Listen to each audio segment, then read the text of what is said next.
Just so you know, the following video contains spoilers for Equestria Girls 2 Rainbow Rocks. Should you not wish to view this video, I'll give you 10 seconds to leave the room. 1, 2, skip a few, 10, here we go! Hello and welcome to Discord Reviews, the show where you pretend to care what a random person on the internet thinks. Wait, don't go! I have limited animations! Aha! Now I've got your attention. Today we'll be discussing the latest big topic in My Little Pony, Equestria Girls 2 Rainbow Rocks. Now, this film has been met with a surprisingly small amount of controversy. I guess people finally got tired of making needless drama over trivial things. But still, it is the internet reviewer's job to discuss things no matter how many people don't care. So let's begin, shall we? I suppose to start off, you all want to know what I thought of the movie.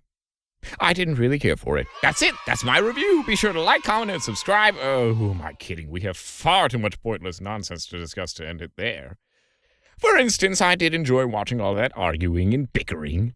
Now, mind you, I am reformed, and I wouldn't dream of causing any more needless disharmony. Out in the open anyway. But I couldn't help but get a whiff of nostalgia from all of that fighting. Also, I did enjoy the sirens. Okay, they did just combine my old self with Queen Chrysalis and slap on the personalities of the hyenas from The Lion King, but they were still enjoyable. They were diabolical, their songs were by far the best in the movie, and they were clever in how they took over the school. Although I must say their siren forms look rather silly. The diamond dogs from earlier looked scarier than them. What is wrong with your face? And finally, there's the kicker. The biggest upset of wonderfulness I think I've ever seen. I never thought I'd say this, but one of the best things about that movie was Flash Sentry. Yes, the waifu-stealing personality of a shoelace master of Brad was one of my favorite things. Why? Because he dished out some of the best insults in the film. The character, who was designed to be the perfect stereotypical high school male love interest, went full-on Eric Cartman with some of those remarks. I find that absolutely hilarious. Unfortunately, it wasn't all sunshine and happiness for Rainbow Rocks. This film had quite a few problems. The first one, I think, is the most obvious. I'm not in it! Do you comprehend how much better this movie would have been if I were in it? Just mention my name in any episode and a 4 becomes a solid 9. I simply exude brilliance. Oh well, your loss. Next is the scope of this world. Starswirl the Bearded apparently sent the sirens to this world because they would lose much of their power. Really? Out of all the worlds to send creatures who thrive off of negative energy to, the human world is the one you deem most apt to deprive them of it? The sirens have a smorgasbord of negativity in this world, but you're telling me that with all the warlords, congressmen, YouTube comments, and theme park guests they could have been using, they spent all of their time feeding off of cheap high school arguments? But wait, could that mean that in this world nothing but the high school exists? Think about it.